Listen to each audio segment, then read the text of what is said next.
Satan himself thought of a plan.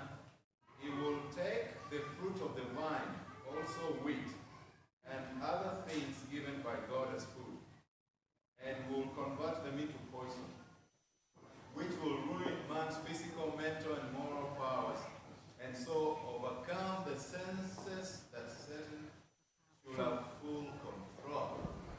Can we say GMO? Speak about whatever something wheat. The hybridized wheat. Hybridized wheat. You know, I don't cook with wheat, and I don't buy wheat from the United States. You buy it from where? I don't use wheat. I don't use that. Oh, you don't buy it from anywhere, you don't eat it, just here. I don't. It's hybridized. It's genetically modified. You said you don't buy wheat from the United States. Right. I don't. So if I buy anything that has wheat in it, I'm buying something from another country. So that's just me. So what are we doing? Is this question and answers, or do I finish? Okay. Okay, this is not too long. And the text that he was talking about is Genesis chapter 3 and verse 5.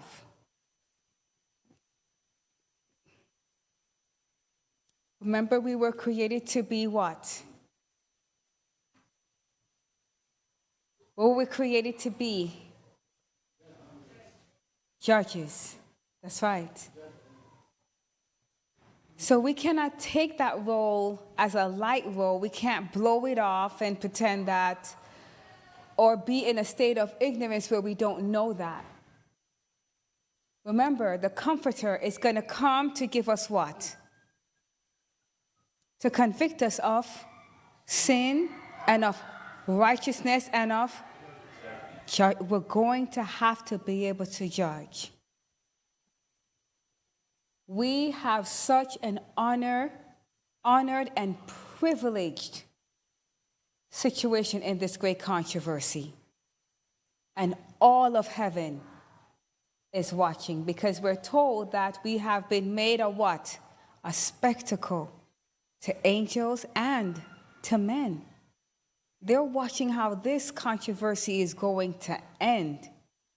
The angels is wanting to look into this mystery. How in the world are you going to bring these people to heaven?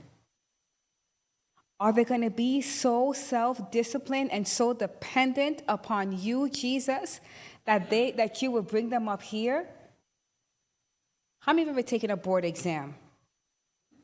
How many of you have ever taken a board examination? I've taken 2. One of them was 9 hours long.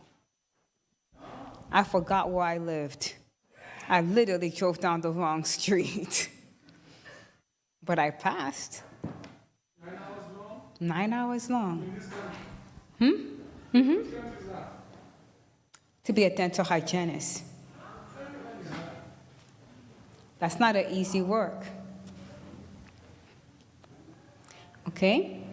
So, and then for nursing, you don't even know if you pass. You're testing, and then it just cuts you off. And you're like, I hope I pass. You have to know your stuff.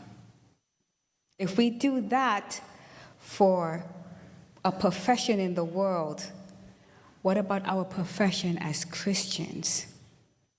We have to know what we say we believe in.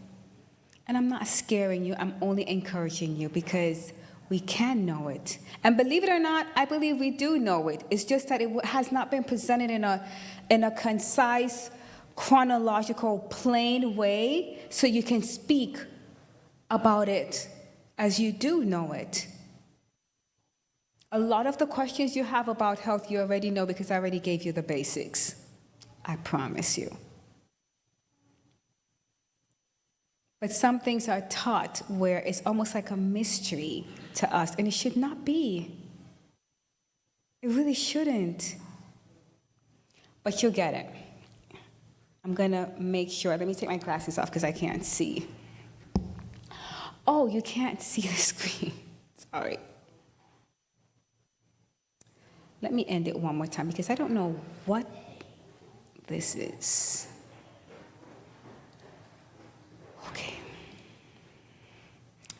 Okay. This one we're left off on nutrition, and I'm going to go through this pretty fast. I'm cutting through a lot of information because it's just a lot of information. But there should not be a great variety at any one meal. It is not well to eat fruits and vegetables. It's better to have food at one meal and vegetables and not at another meal. You know, it stops to surprise me when we, because I used to do it too. I used to have my tomatoes with my salad. But I want you to understand something. The way the world teaches things, part of that is the calculation of what you read in testimony, in Temperance, page 12, paragraph 2.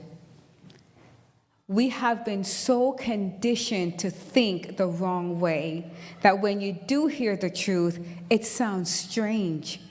But then when you really look at it and you say, well, what's a fruit? It's something with a seed because we get that from Scripture, right? Yes? Please tell me yes. Tell me yes.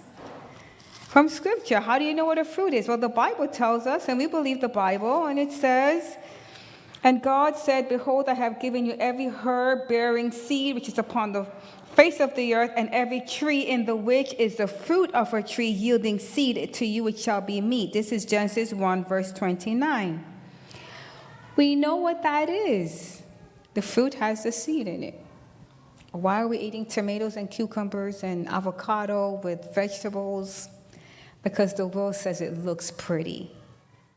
But that's not what God says. The only fruit you can eat with your salad is olives or lemon. That's in the councils and diets and food. The meal should be varied with the same dishes prepared should not appear on the table meal after meal and day after day. I've been in homes where I watch a child eat the same thing every single day. And the same, and it's mush. And I'm like, wow. But you can't just go in and say, you shouldn't be doing this, you shouldn't be doing this. And so when I talk about things like this, people become conscious when I come around. I'm like, don't worry about it. Because it took me time to learn it.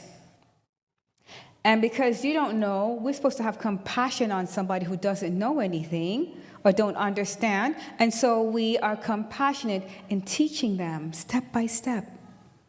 So they don't feel embarrassed or guilty or hurt or, for lack of a better word, stupid, because you're telling them something that they didn't know. So you have to be very careful when you're dealing with sharing the truth with people. You have to be very sensitive to them and not pound them down with stuff. And that is one thing that a lot of people tend to do. They want to tell you, you're wrong, you should be doing this, you shouldn't. And they throw the Bible, they pound you with the Bible. They pound you with Ellen G. White to the point where you're like, I don't care. I'm going to do what I want to do. We want to be careful. The system is better nourished when, that's why that's there. There should not be many kinds at any one meal, but all meals should not be composed of the same kinds of food without variation. It would be much better to eat only 2 or 3 different kinds of food at a meal than to load the stomach with many varieties. Many are made sick by the indulgence of their appetite. So many varieties or kinds are introduced into the stomach that fermentation is the result. This condition brings acute disease and death frequently follows. Where have you ever heard about kinds in the Bible?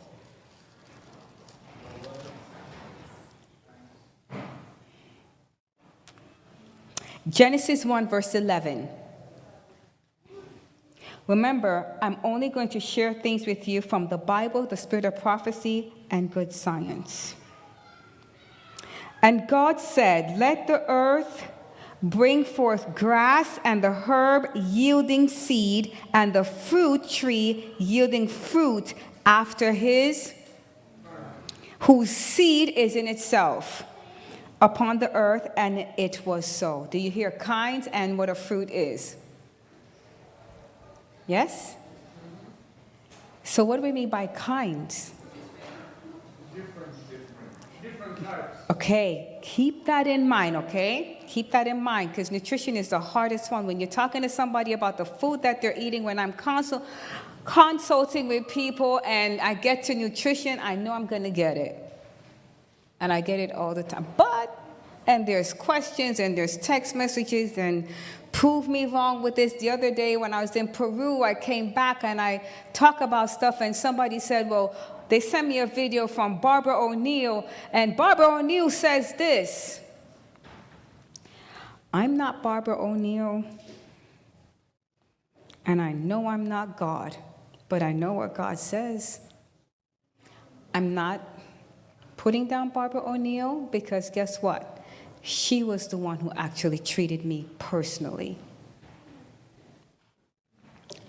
Okay? So I'm not against Barbara O'Neill. All right, so keep that kind in your mind. Keep that, okay? I have it up on the screen. These are your basic food groups. Kind in this case means, actually, let me get to this. You have basic food. You have your grains and your legumes. You have your fruits. You have your nuts and seeds, and you have your vegetables.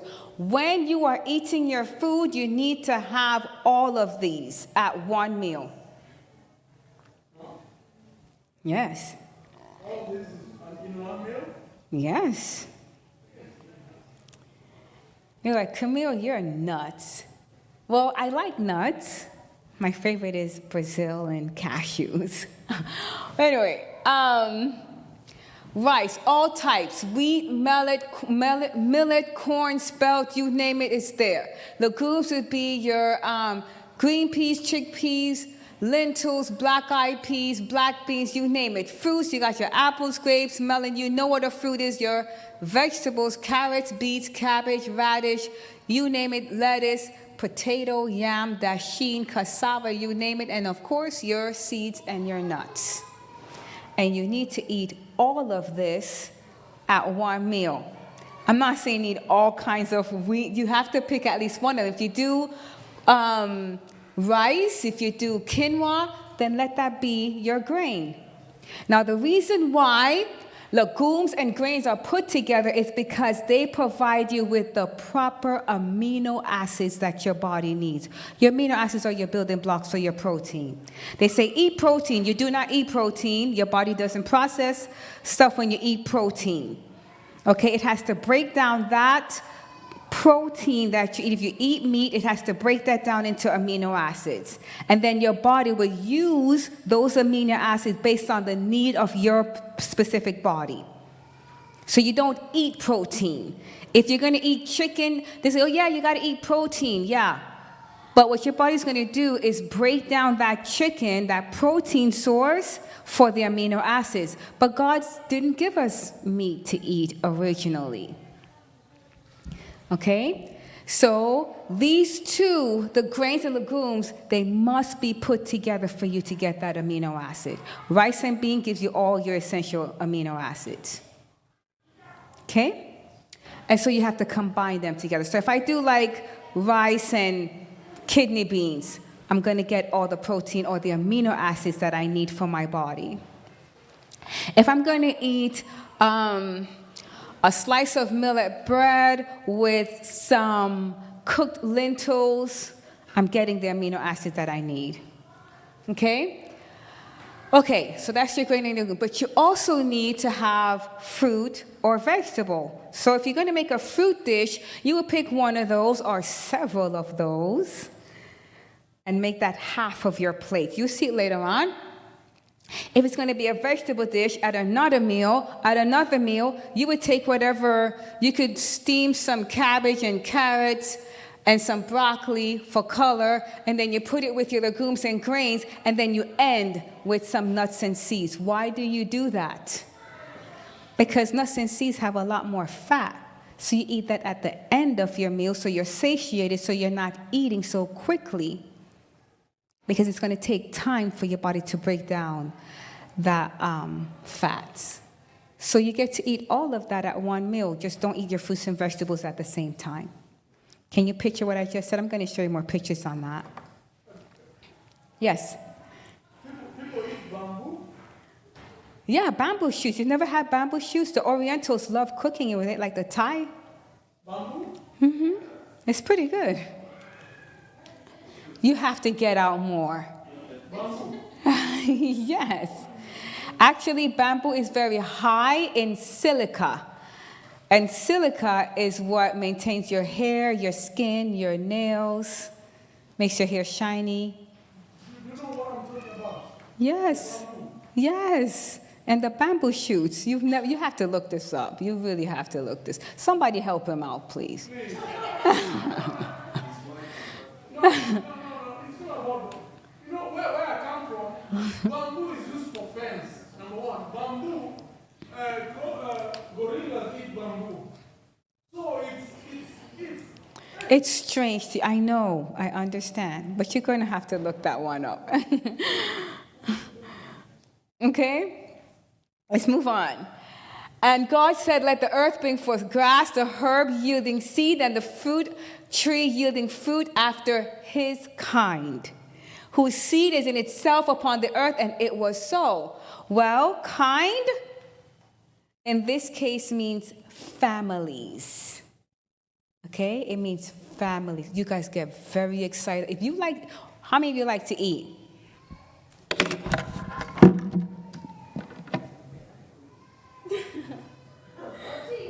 Okay. How many of you like to eat? Okay, good. That's good. Now, we're talking about kinds. Now, in my house, my son calls me a cookologist. If Levi was in here, he would tell you because he's seen some things. Okay, let's move on. Let's look at what it means by kinds. This is from, I think it's called the Natural Food Encyclopedia. These are like textbooks that I read, like novels. All right, this is the grain botanical family or kind. This botanical family, the grains, is the most important in the world for human nutrition. These are true grains. They require long cooking for at least 3 hours. You need to be cooking your rice for 3 hours. There it is. I have other quotes, even from Kellogg's time, that attest to that. I don't have it on here, but if you need for me to show it to you, I can. This is called the Gramineae family or the Gramineae kind.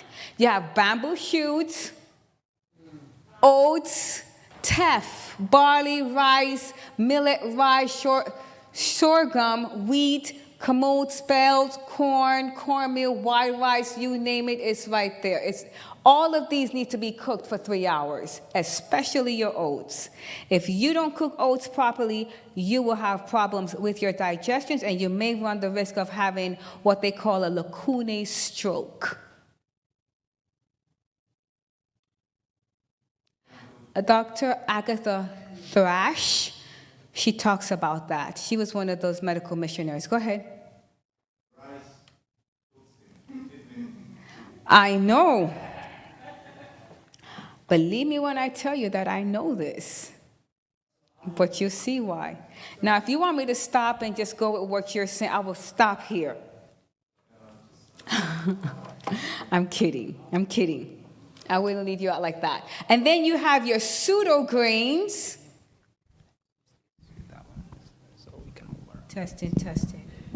I'll fix it. Okay. So, yes, that's good. Thank you. I'll wait for him. It's on. When you had it up, we could hear Hello, can you hear me? It's not loud enough. Can you hear me? Okay, good. I can hear. Wait, that's a little bit. All right. Okay, these whole. Yes. First of all, can you explain how you can cook rice for 3 hours? Yes, I can do that. I promise. It seems like we haven't been eating proper rice. It seems like for 3 hours, my friend. I just want you to just in one minute, just tell me how you can cook rice for 3 hours. Okay, let me finish. I'm going to commit myself to make sure I answer your question and somebody else's question. Stay with me. The pseudo grains, okay, these hold similar use and nutritional value to the grains. However, they belong to another kind or another botanical family than the gramineae, which are the true grains. We've said that already. These are true grains. These do not require long cooking. They include amaranth seeds, quinoa, and buckwheat. And guess what? You don't find these in the store very cheap. Some of them you don't even find. How many of you can go to the store, your local store, and buy buckwheat? You can't do that, can you? You think they don't know this? But it says that, but God says he will not withhold any good thing from you. So what's Satan doing? Withholding good things from you and giving you stuff that he has taken that God given us for food and turned them into poisons. You know how they spray these things? That hybridized wheat, the wheat used to grow really, really tall. That's true wheat. But they have so genetically modified it that they're short. And they cause so much problems. In the past 15, 20 years, you have people who are having an increased issue with wheat tolerance, intolerance, and what else? Celiac. You know what celiac disease is? That's when the macrovilli in the small intestine, they look like little fingers. That's what absorbs your food in your small intestines. The wheat, okay, it actually rubs them down to the point where you won't be able to digest your food eventually. That's what celiac disease is. So a person that has celiac cannot eat wheat or anything with it. Okay? And so when you go in and you buy, you can only go to like Kruger's or those Whole Foods, whatever, to buy amaranth seed or maybe buckwheat and quinoa. But they're super expensive because they're actually very nutritious because nobody has time to cook stuff for 3 hours. Okay, what if you're in the jungle? I mean, what if you're out in the mountains? Do you have time to cook this stuff for 3 hours? There's another way you could eat them. And you need to start practicing that now. Okay, let's answer your question. So how do you do that? I'm going to bring it up again. It's going to come up again. But what you do when you buy like rice or millet, I don't use rice, I don't eat oats. My son and my husband does. But what I do, we buy it in bulk. And then I take it and I'll have like the big cookie trays. And I'll take 3 of those cookie trays and I'll pack it full with the oats or the rice. And I put it in my oven at 170 degrees for 2.5 hours. And then I will store them. And so when it's time for me to cook it, I'm only cooking it for 20, 30 minutes. Make sense? 170. Don't go above 180. You toast it because there's something that you need to do to that grain. I'm going to get to it a little bit, but that's how you cook it for 3 hours. So like on a Sunday, and then you have to know how to store your food. Remember, we're preparing for a crisis, right? So what do? You get like anybody ever heard of Mylar bags? No. Anybody? Mylar bags. Okay. You get Mylar bags. It's MYLAR, bags, with your oxygen absorbers. So when I toast these things, I package them and I go shopping in my own house. You package them. When it's time for me to cook, I just go grab a bag of milo, a bag of rice or oats or what millet or whatever I'm cooking, and I just cook it for that 20, 30 minutes in a rice cooker. Easy stuff. You have to know how to store your food. It's very easy to live the way God said to. You just have to know how. Okay? So I would do that. If I buy quinoa, amaranth, and by the way, when I buy these things, if I buy brown rice or millet or oats, I'm buying a 50-pound bags. You go to like a world market or somewhere. You just get a 50-pound bag. You process it the way I just told you to. You store it and you go shopping in your own house. You save money that way. If I buy amaranth and quinoa, I do buy the 50-pound bags too, and I pack them up with the oxygen absorbers. And I have stuff that I bought since 2022. I'm still shopping in my house. It's for free. Okay? Okay, kinds of food. Now, can you tell me how many kinds this is? I have millet bread, I have avocado, I have lentils, I have strawberries, I have apples, and I have a pear cream that I made, and some pumpkin seeds. How many kinds is that? Well, okay, count it with me now. I got millet bread, I have lentils, avocado, strawberries, apples, a pear cream. And then we're just going to put the seeds off to the side because you got to eat that anyway, so don't even count that. How many kinds do I have? How many do I have? 6. How many times are we told that we're supposed to eat? No more than how many? 2 or 3 kinds. Yikes, Camille, you shouldn't be eating that. Let me show you something. Rosé family. This is a kind. Now, when you put one kind in your body, this kind in your body's going to treat all of them as one kind. Do you see apples on here? I got apples there.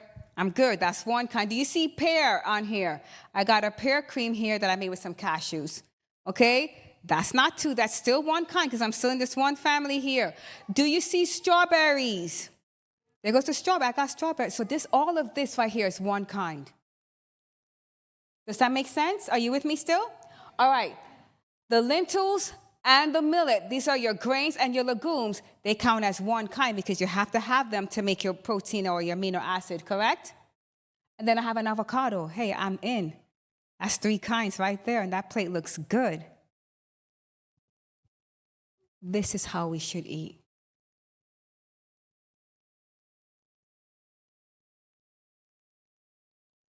Is that hard? What? This is like so easy.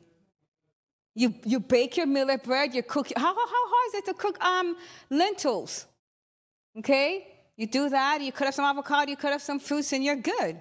It doesn't take me more than 10 minutes to make breakfast in my house.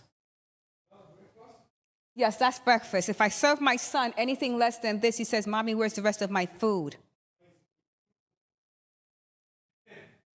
Okay? Let's move on. Okay, like I said, there you go. This is a gluten-free bread. This is exactly what I have. This is only 3 kinds. Okay, this is what your plate should actually look like. You can't even see the sign right here, but it says a healthy plate. Half your plate should be either raw or steamed fruits or vegetables, not the same.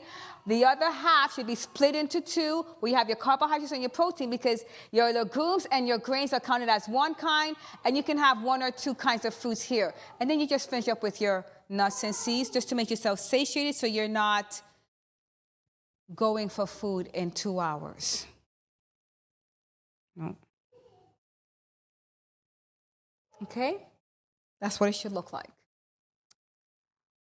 Preparation is key with nutrition. Knowledge in regard to how we shall eat and drink and dress in reference to health must be gained. Okay? That's a health reformer. Preparation with nutrition, it is a religious duty for those who cook to learn how to prepare healthful food in a variety of I don't know what that is, so that it may be both palatable and helpful. You don't want somebody putting something to you that looks like you have to ask the question, what is that? Okay, that's a real turnoff. In the book Counsels and Diets, she said it should be prepared with such simplicity and a nicety that you would actually want to eat it. Okay? Okay, poor cookery is wearing away the life energy of thousands. More souls are lost from this cause than many realize because people are not preparing their food properly. Let's move on. At one time, Dr. such and such tried to teach our family about salt. We need salt in our lives. We just need to use the right salt. That's salt. Phytates and cooking. So what are phytates? I would love to. Do you guys want me to go over this? Because this is vital. You want me to continue on? All right. Because I have a note to myself here that I can't really go into, but I'm going to talk to you about this. Phytates are the salts. Phytates are the salts of phytic acid. It is a storage form of phosphorus in the plant. Where can we find phytates? In the hull of grains, beans, nuts, seeds, tubers, trace amounts of certain fruits and vegetables like berries and green beans. Why is phytates so important? The negative effects of phytates. If phytates in foods are not properly controlled, as in nuts, seeds, tubers, fruits, and vegetables, or destroyed, as in grains and legumes, they inhibit the absorption of proteins, starches, and minerals such as copper, zinc, calcium, iron, and magnesium. Malabsorption of these nutrients result in deficiencies. So you have to get the phytates off your grains, and this is why you have to cook it for 3 hours. So you toast it, you store it, and then you cook it for your 20, 30 minutes. Because if you don't, you will be losing these vital nutrients. Copper and zinc, you have to have them together. Calcium, iron, and magnesium. If you get those, what they call Charlie horses in your calves, you're low in magnesium.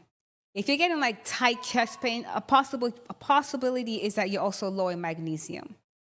You could be having a heart attack, but you gotta check your magnesium. Okay? So, of course, this is a cruciferous family. This is your cabbage, your cauliflower, your broccoli. This is all one family. You see in a second. Coarse vegetables. You should also use like dulse or kelp when using foods from the cruciferous family because they reduce iodine absorption by the thyroid gland, which is essential for proper function. So you actually don't eat too much of this without some kind of iodine, which can come in your pink Himalayan salt or with your dulse or your kelp or your seaweed. And there goes the cruciferous family, your cabbage, Brussels sprouts, cauliflower, broccoli, turnip, arugula, radish, watercress. That's one family. So if you put all of this on your plate, you're only eating one kind.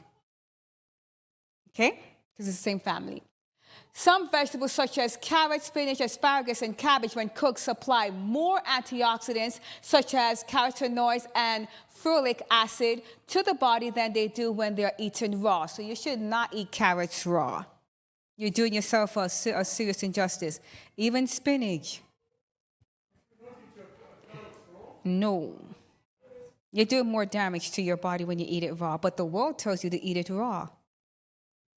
Hey, this is Journal of Agriculture and Food Chemistry. This is science. Yes, go ahead. I know you have a question. Go ahead. Please, somebody give her the mic. What about carrot juice? My question is done. Tell me what's the problem with carrot juice. Unless you're sick, tell me what's the problem with carrot juice. It's all sugar, no fiber. It's mostly sugar. It's sweet. The only time I personally advocate juicing is when you're sick and you cannot digest the food by breaking it down properly. That's the only. Steam your carrots, you get probiotics from it. It's more beneficial if you steam it. Yes, prebiotics. And that's what's going to feed your gut biome. So you just have to know how the body functions. This is why the ministry is called Health Symphony. If you do not understand how each organ system functions or plays, you're not playing the symphony called health. Let's continue. And these are your examples of coarse vegetables. Vegetables should be cooked until they are perfectly tender but not overdone. So if you're steaming spinach, it's not going to take you no more than maybe 30 seconds. Okay? Many cooks spoil their vegetables by cooking them too long, while quite many more serve them in an underdone state to preserve their form. Either plan makes them less palatable and likely to be indigestible. Carrots and heat. Processing such as mechanical homogenization or heat treatment has the potential to enhance the bioavailability, that's a word you want to remember, of carotenoids from vegetables, from 80% to a 6-fold increase if you steam your carrots. Okay. So Steam your carrots. That's from the Journal of Nutrition. It's not me writing this, I promise you. I didn't make this stuff up. You could look it up if you want to. Okay? Now, this is what a coarse vegetable looks like. You see this area right here? This part of the veggie is very difficult to digest. But people take up broccoli and eat it raw and be like, I'm eating healthy. I beg to differ. And the world will tell you that if that's healthy, but then again, it's the world telling you that. And they manipulate the information, by the way. Okay, so this is like a mung bean wrap. So how long are you supposed to steam? Until it's tender. Just until it's tender. If you cook it for too long and it gets mushy, it's rendered not good. You can still eat it, but it's not as good. No, you just test it. You just check it. You just check it. Now, this is a mung bean wrap, and it's a yellow mung bean lentils, and what I did, I actually sprouted. That's another way you can get rid of the phytic acid, okay? You can sprout it. If you sprout it, it only takes 24 hours to sprout. Has anybody ever sprouted anything before? Sprouting is absolutely very good. It actually increases the nutrient availability for your body.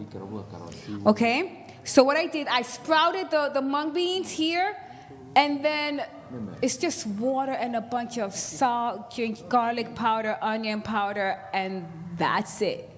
You put it on a nonstick pan, which you have to be very careful because I'm not big on nonstick pan, and you cook it on low heat. And you get like a flatbread. It's the best thing. My husband and my son, they call me a cookologist. My son made up that word. Okay, and then I have some lettuce here and some sprouts. Can you see the sprouts? yes. So, this is chickpea mustard and cashew mayonnaise, and then just some simply plainly cooked seasoned garbanzo beans. So what I do on Sundays, I'm telling you exactly what I do. I'll soak my beans Saturday night. I'll soak like lentils, chickpeas, black beans, black-eyed peas, because I want that tryptophan. And then I'll get up Sunday morning. I'll cook it for 3 hours because I'm removing the phytic acid, making sure it's gone.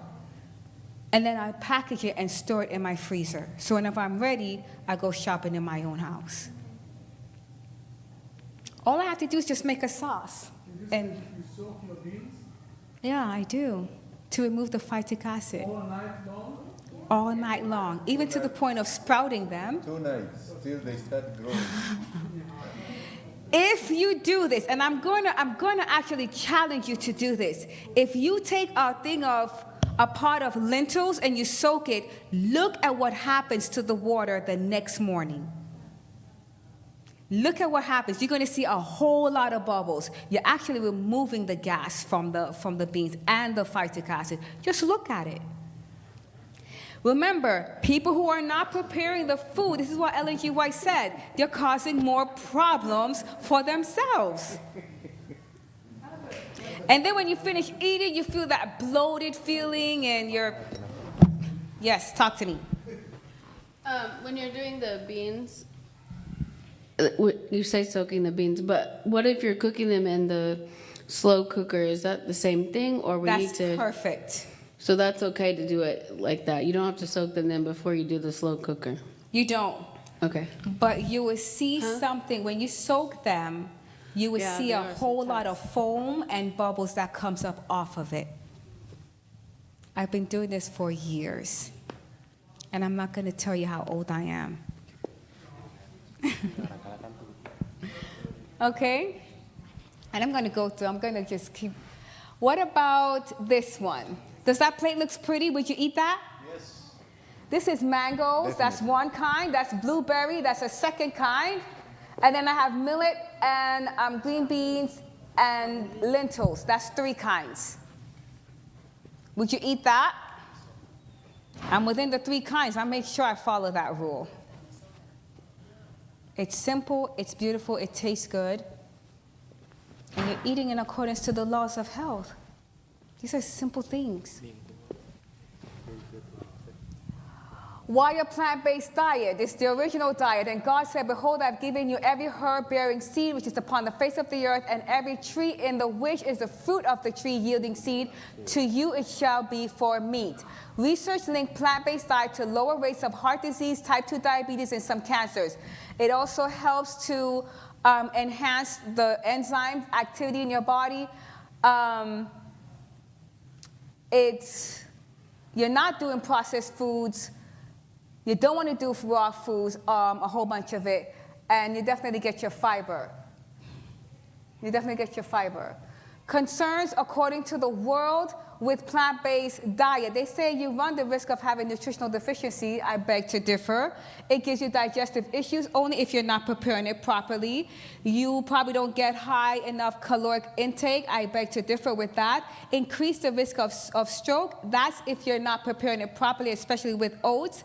And it causes social and lifestyle challenges where people don't want to hang around people that are plant-based. It's not cool. Actually, it's getting a lot more attention now. Okay? Let's move on. Concerns with plant-based diet, veggies or meat or processed foods. Don't eat this, and if you eat this, I'm going to encourage you to get away from eating that. Okay? This causes problems. It makes the blood acidic. This is not food. It's just fake stuff with a whole bunch of flavorings. This is what you should eat if you properly prepare it. It's not my opinion. These are food as medicine. This is what I would encourage you to have in your home. Those are all medicine.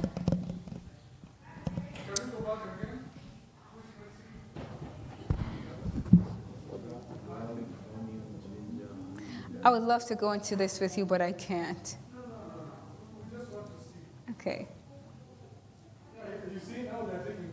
That's okay. Take your pictures. Thank you I'm sure they're thanking you in their heart. These are actually medicine. You want to have these in your home, and I prefer to use the red onion because it's high in quercetin. Okay? Let's move on. Okay, this is a very interesting thing that you want to pay attention to. Atrazine. Has anybody ever heard of atrazine? What is it? Nobody ever heard of atrazine? This goes back to Temperance, page 12, paragraph 2. It is a potent endocrine disruptor. When you think endocrine, that's a system in the body, and you need to think about your hormones. 80 million pounds of the herbicide atrazine are applied annually to the United States on corn and sorghum to control weeds and increase crop yield. More and more research is showing that atrazine interferes with the endocrine hormones. These are your hormones in your body. Okay, the European Union already bars the use of atrazine. Why? In 2002, tadpoles, those are baby frogs, raised with atrazine-contaminated water became hermaphrodites. You know what an hermaphrodite is? That's an animal that has both gonads, both sex organs. Think about it. If this is happening to frogs and it is the same chemical sprayed on our food, how could it be affecting people today, especially when we're looking at an increase in sexual identity? Can you see that?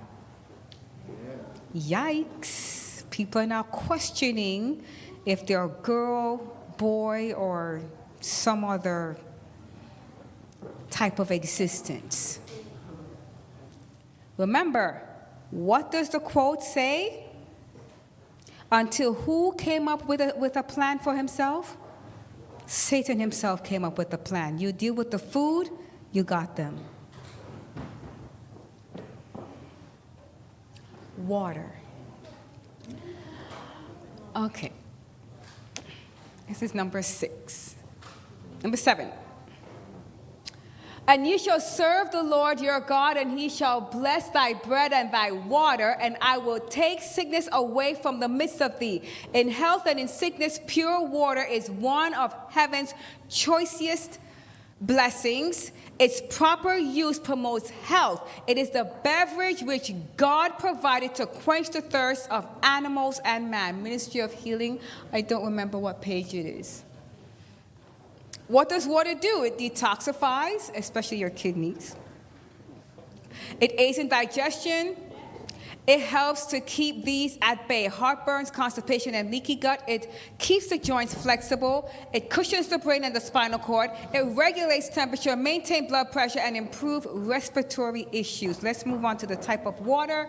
You have tap water, mineral water, spring water, well water, purified water, distilled water, sparkling water, fruit infused water, all kinds of water. Tap water. Huh? Okay, you got water everywhere. Your tap water might be contaminated. Why is it brown? It's true. What they do, they flush medicines down the toilet.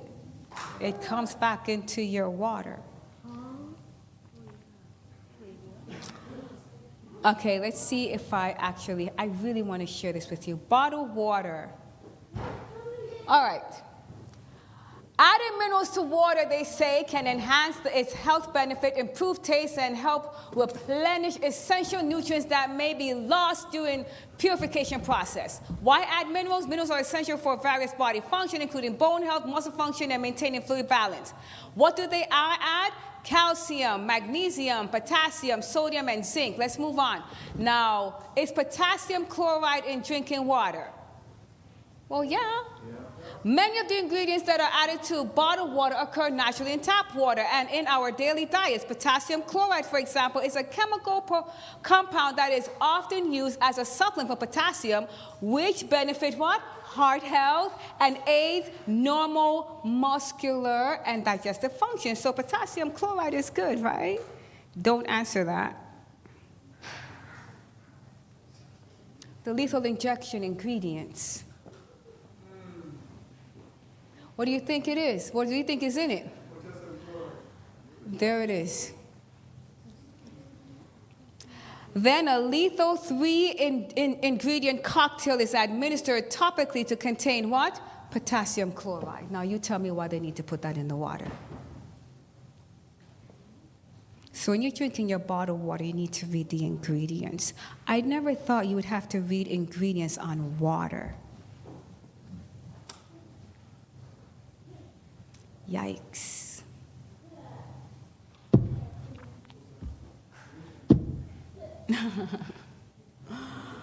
Okay, let's move on. Potassium and its reaction with water. How many nurses are in here? When you're administering potassium, did they tell you to push it? No? Why not? You will kill somebody. You don't push potassium, but yet still they feel the need to put potassium chloride in the water. You have to look at your bottled water.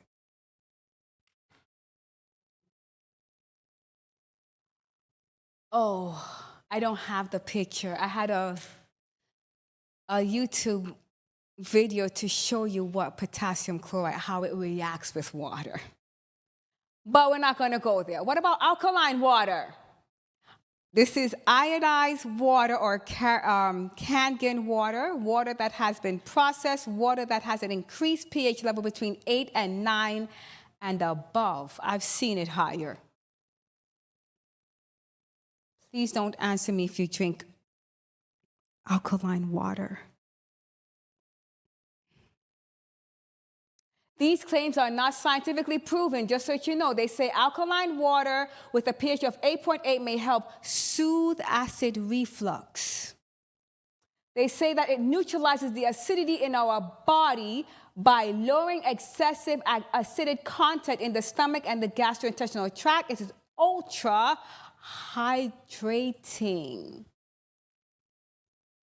Now, I want you to think about your body for a second. When you drink alkaline water, what are you making alkaline in your body? Tell me. Do you have different pH substances in your body? You do. So you have to know, what are they talking about? They use these general terms. Let me tell you what I do that I love to do best. And my son is not in here, but I'm a researcher. Okay? I love to look up things, I love to ask questions, and I love to find the facts. As a nurse, you have to be in constant assessment mode.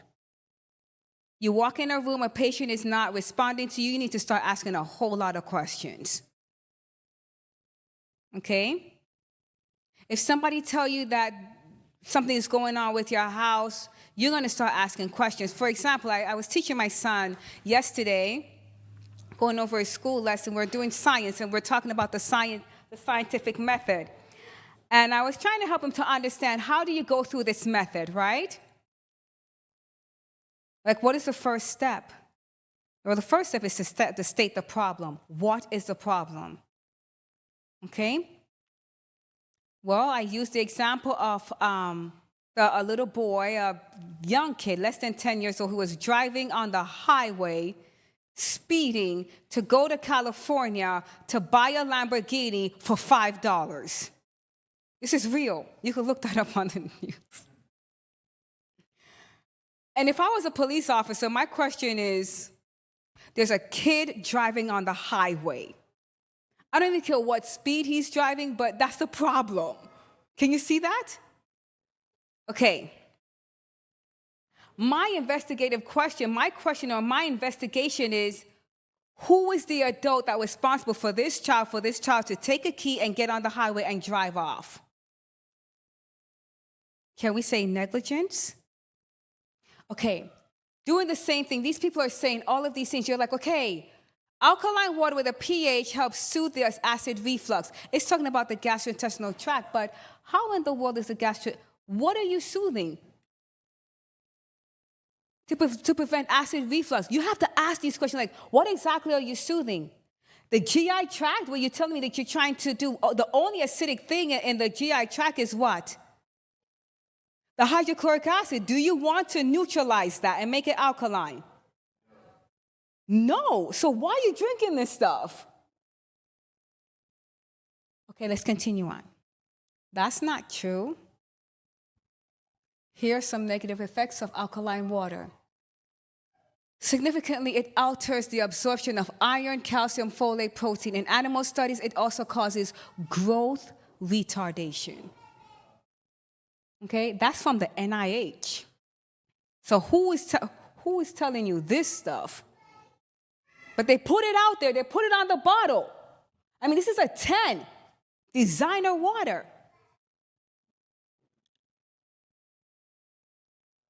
Okay, it decreases calcium absorption, affecting the brain, gut, muscles, and vitamin D production. This is drinking alkaline water. What is it alkalining? Let's take a look at this. A prolonged use increases the enzymes that damages the heart muscles around the heart.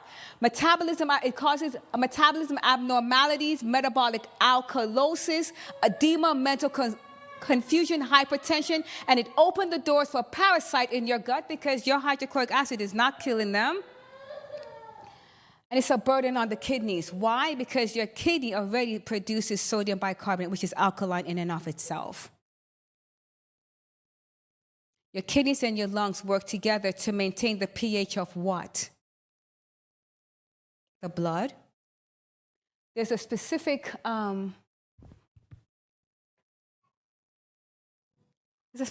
range for your blood. It's 7.35 to 7.45. It's slightly, very slightly, and specifically alkaline. If you don't remember that, you're going to have problems if you choose to eat some of these things. Alkaline water or alkaline supplements can unnaturally elevate this level and cause you to be sick. And what do? They push it out there. They sell it to you. And people buy it. Please ask questions. Investigate. So what water should I drink then? I should eat sparingly. This is a health reformer, thus relieving my system of unnecessary burdens, and should encourage cheerfulness and give myself the benefits of proper exercise in the open air. I should bathe frequently and drink freely of pure, soft water. What is pure, soft water? It's rainwater. What do? If you live out in the country, you collect your rainwater, you harvest it, you boil it to get out whatever kind of impurities, and then you can it. That's what I do. It's easy. It's free. Or just be mindful of, I also do purified water, filtered water. Okay? Any question on water? When you bathe, your body's also taking in water because of how the integumentary system works, which is your skin. So if you're bathing with tap water, some of these water are so absolutely disgustingly nasty, and your body's soaking all of these things. You should have a filter on your shower. If you're not taking a shower outside in the rain. Okay? I'm serious. Trust in God. We already talked about the mind and disease, okay? This has to do with the mind. This is where we discuss how we live what we say we believe. If we trust in God, it would be very, very good that we actually study what He says about how to treat our bodies. And if we're following what He says, then guess what? I am of the persuasion that if we follow His health laws, we cannot be anything but healthy unless something was illegally introduced into our bodies, we get into an accident, or something unfortunate like that happened. But if we're following the health laws, I believe we will be healthy people. And we will be able to judge between right and wrong. And that is what God's looking for. All right, trust in God. Thine eyes did see my substance, yet being imperfect, and in thy book all my members were written, which in continuance were fashioned, when as yet they were none of them. How precious also are thy thoughts unto me, O God! How great is the sum of them! If I should count them, they are more in number than the sand. When I awake, I am still with thee. How do we know the truth of the health principles? To the law and to the testimony, if they speak not according to this word, is because there is no light in them. Ask your questions, make your assessments, then make your judgment based on the guidance of the Holy Spirit through the word and the spirit of prophecy. That is what we have to do. We cannot teach the gospel to people if we don't understand these things. Let me move on.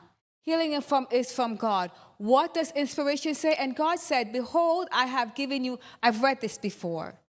He has given us what we should eat. The world decided that they want to turn carrots into hot dogs, and they cook it a certain way and put a whole lot of spice on it. They turned the cauliflower into chicken wings, so they like totally covered it with a whole bunch of stuff. And they just do all kinds of things with the food. But if we just eat plain and simple and properly prepare the meals the way God says, you will be a witness by not even saying a word. Natural laws are to be obeyed. We are not to fail in doing our part. God says, work out your own salvation with fear and trembling, for it is God which worketh in you both to will and to do of his good pleasure. And what is his good pleasure? That we obey him. But before we obey him, that we do what? Learn of him. He says, learn of me. I will teach you.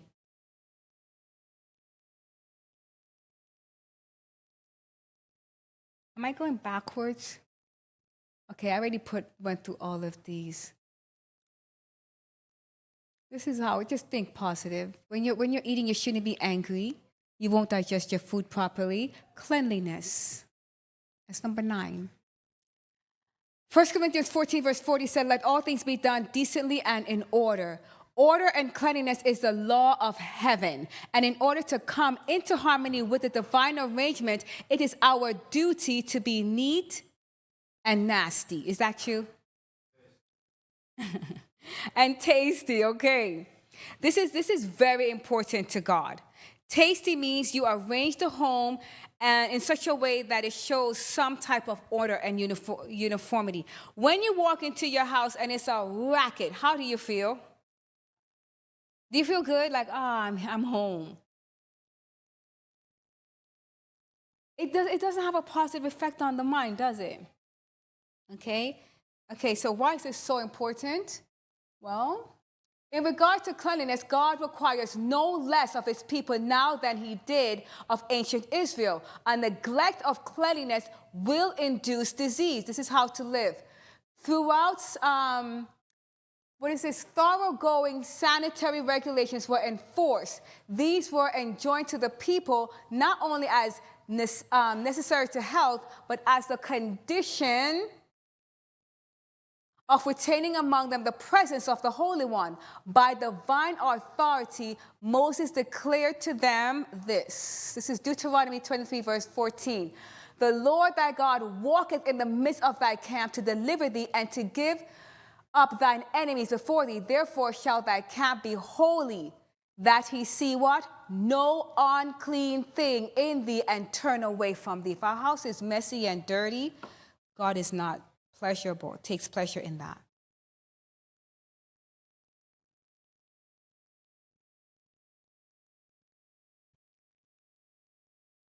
These are the channels of elimination. That's what they are. Skin, lungs, liver, digestive, the colon, kidney, bladder, blood, lymphatic system, and even the cell membrane. So when I'm working with people, I'm thinking about every single one of these, making sure I clean them up. These impurities, okay, when we talk about a dirty body, are taken back into and forced upon the internal organs. Now, going back to the sunshine, when you're out there in the sun, what are you doing? You're sweating. You're sweating, right? Sweating is a release of toxins from your body. Now, if somebody's teaching that you should wait 2 hours before you take a shower, what happens to that sweat? Where does it go? Back into the body.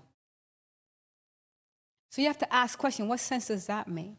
The burden of labor is thrown upon the liver, lungs, kidneys, which are channels of elimination, and these internal organs are compelled to do the work of the skin. So we want to make sure that we keep our bodies clean. Another thing that you don't hear too much in the medical missionary teachings is dental health. This is why I'm also a hygienist. Okay, it's been over 20 years I've been in this profession. Why should we keep our mouth clean? How should we keep our mouth clean? I'm not going to go too much into it because that's a whole entire another training. 200 slides. Okay? This is just going to be a brief overview. Did you know that your digestion starts in your mouth? Yeah, you have enzymes in your mouth, in the saliva. Now, I'm aware that your body actually produces vitamin B12, and the first thing you should do in the morning when you wake up is to drink some warm lemon water with a little pinch of pink Himalayan salt. However, not brushing your teeth is not good for so many reasons, okay? You don't want to you shouldn't brush your teeth before you drink your water. You want to get that B12 that was produced in your stomach. It comes up into your mouth at night. You want to drink that back. And then after that, you don't brush right away. You rinse with some water, just natural water, because if you have lemon in it, it's acidic. And so you don't want to brush your teeth right away because you're going to mess up your enamel. So you brush after you drink some water, like natural water. Because not brushing your teeth and not taking care of your mouth, it produces bad breath. It promotes the buildup of biofilm. Okay? And it promotes the development of tooth decay, which is the #1 preventable disease in children, yet children have a lot of decay. I see it quite often. Okay? Being unclean goes against the requirement of God. So what is biofilm? This is what your mouth looks like. Not going to go into that too much. That's another whole picture, I think. But I'm not going to go into that either. We're looking at biofilm. Biofilm is a community of microorganisms such as bacteria and fungi that adheres to the surface and embeds itself in a self-producing slimy matrix. They are so skilled, this stuff. Okay? This matrix provides protection against external threats, including antibiotics and the host immune system. Biofilm can form on various surfaces, including natural environments, medical devices, and within the human body where they can impact health and disease. That's biological. That's the biology dictionary. Dental plaque is a form of biofilm. Okay? What is biofilm then? Anybody know what this is? Huh? Anybody know what this is? What is that? Tell me what it is. I see your hand. No, that's not food. I promise you that's not food. What is that? Tell me what it is.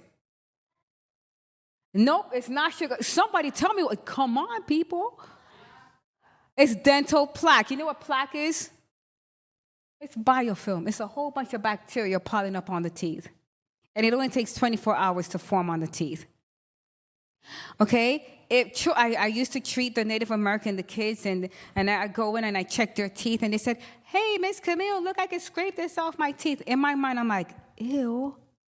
But I'm looking at them and I realize they don't understand. So what I do, I show it to them like this. This is called a disclosing agent, where we actually see how well this child is brushing their teeth.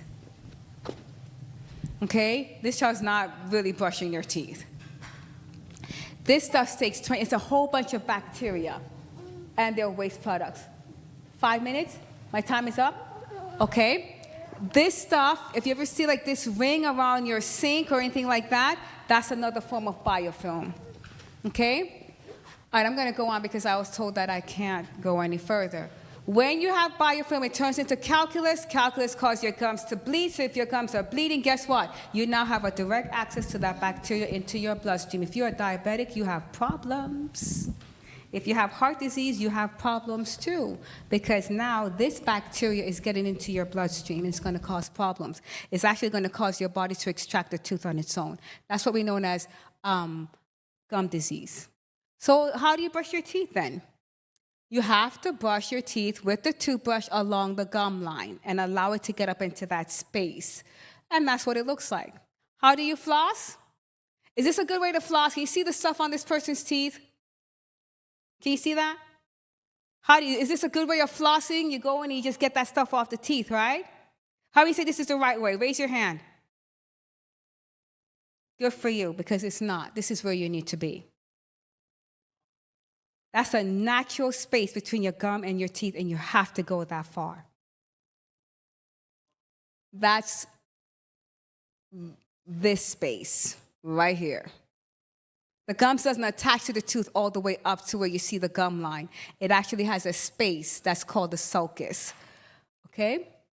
And so you need to make sure that when you're flossing, you're going all the way up. I promise you, your floss is not going to stop. You're not going to see any bleeding unless if you have stuff under your gums and you start bleeding, then you need to make sure that you're flossing to make sure that your teeth are clean. All right, last. Purity of mind. Finally, brethren, whatsoever things are true, whatsoever things are honest, whatsoever things are just, whatsoever things are pure, whatsoever things are lovely, whatsoever things are of good report, if there be any virtue, and if there be any praise, think on these things. Okay? Okay, let's see. The highest evidence of nobility in a Christian is self-control. He who under abuse or cruelty fails to maintain a calm and trustful spirit robs God of his right to reveal his own perfection of character. So if we don't have self-control and we're angry and we're telling somebody off and we're going at them, we rob God of the opportunity to reveal his character. Okay? Lowliness of heart is the strength that gives victory to the followers of Christ. It is a token of their connection with the courts above. I'm going to actually...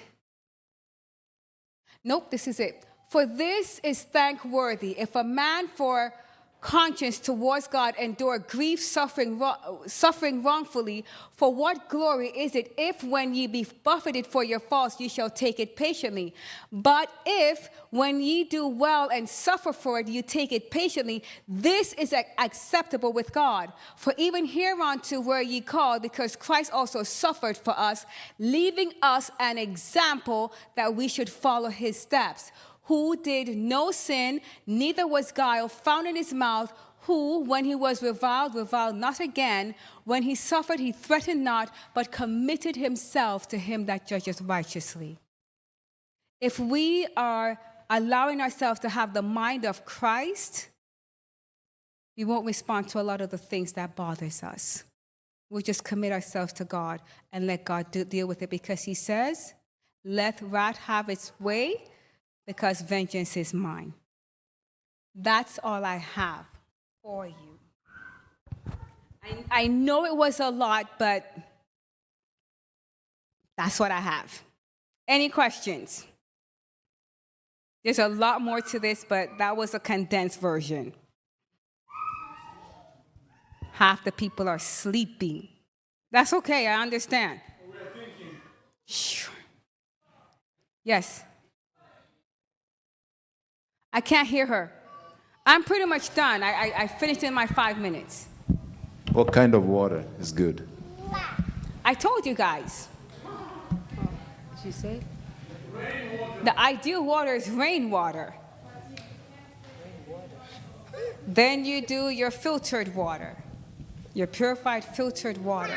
What I do at home, when we were in the country, we had a Berkey filter. I filtered the water. Second spring. And what I also do is I distill the water. I have a distiller at home. But if you distill your water, it has no minerals, so you can add a little bit of the pink Himalayan salt to get that electrolytes because you need it. If you're drinking distilled water, you need to put a little bit of pink Himalayan salt because you need those electrolytes. Don't buy Gatorade; it has fetal cells in it. Okay, Gatorade does have fetal cells in them. I can't hear you. Yes, like baby fetus that's been aborted. They put those things in Gatorade. Yes, look it up. I'm not gonna stand here and lie to you on the Sabbath. I mean, I don't want to be struck down by fire. Okay, it's true. Okay, I don't have any questions. We could pray and close up. Question? Just look at the water. Don't drink alkaline water. That's just a money-making thing. Now, somebody asked me a question about a disease, and I'm going to answer it now because I already answered it earlier. You have a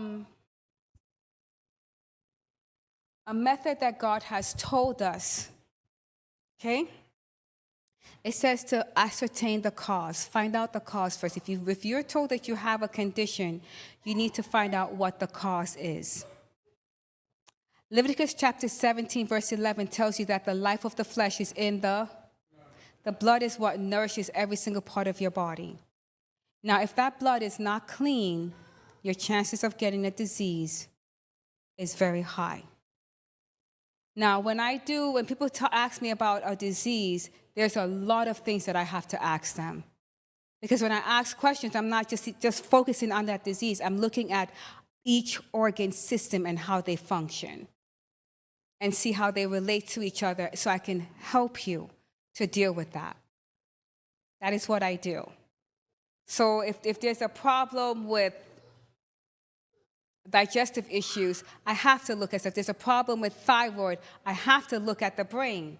Because the anterior pituitary gland is what sends out the TSH, and I also have to look at the liver because the liver is what converts T4 to T3, which is the active form of thyroid for your metabolism. So I have to look at all of the organ systems in the body. So when you ask me a question about a disease, I can't just answer it just straight off of that. I have to do my assessment. I have to look at how your body is functioning. And that's tailored specifically to you, and that takes a lot of time and research. But you want to find out what the cause is. Do not let the dimension of disease named indolence or ignorance stop you from getting back to a state of health because you were healthy before.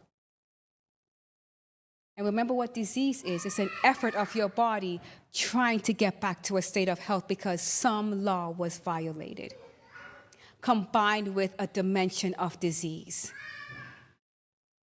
Does that make sense? But we have to look at the blood. You keep your eyes on the blood. That's literally and spiritually. You keep your eyes on the blood. Did that answer your question?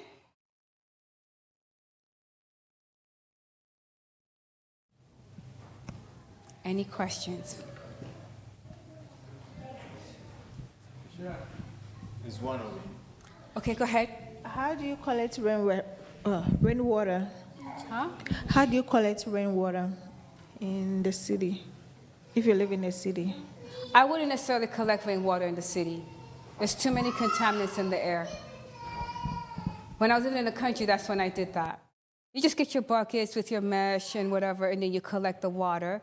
And then when you get it in, you have to filter it. And then you have to boil it, and then you store it. You have to filter it again. So if you're in the city, your filtered water is best. Your filtered water is best. Like, for instance, for me, did somebody see my bottle right there? Try not to drink out of plastic bottles. Yeah. Okay, you should have like a stainless steel straw and a stainless steel bottle.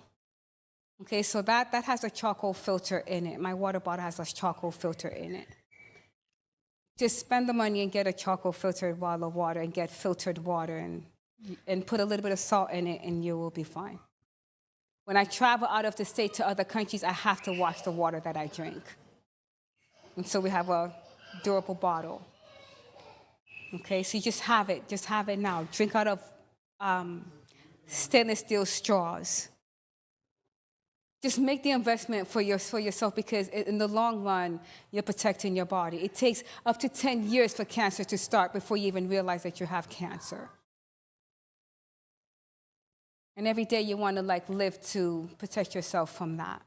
So watch your stress level. Make sure you're following these laws, the exercise, the water, the bathing, the cleanliness, the purity of mind, all of those things just to protect your body. If we follow God's law, guess what? I truly believe we will be healthy.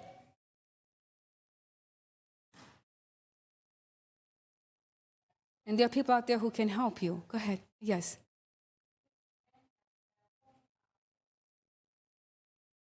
Say it again. If you have your personal home, you can't do that if you have the money for that. If you don't, you can just distill your water. Or just get purified water from a reputable store.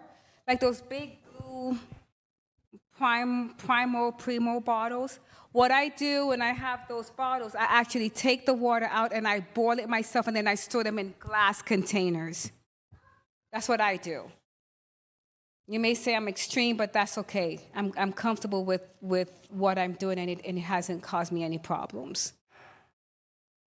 Does that make sense? I have these big stock pots that I put the water in, and I boil it, and then once it's cool, I have like 2 of them, and I have those 2 glass jars. You can get those glass jars in Walmart for like $12, $13, maybe $16.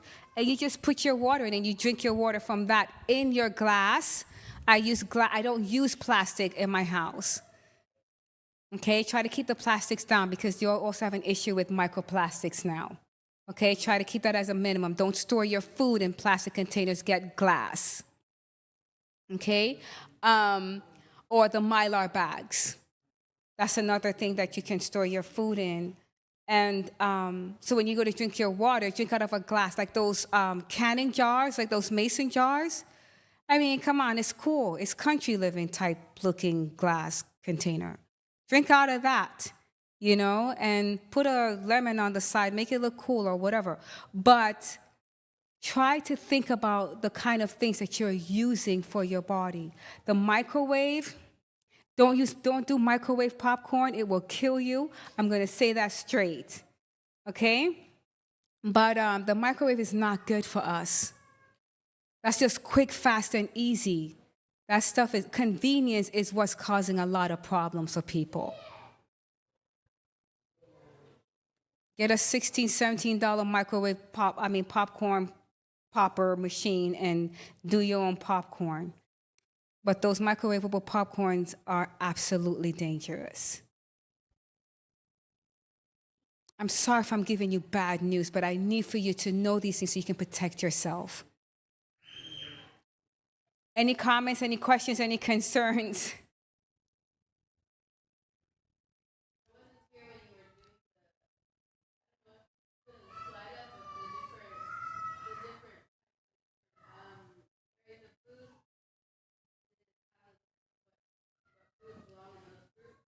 The food groups? Why, you want to take a screenshot?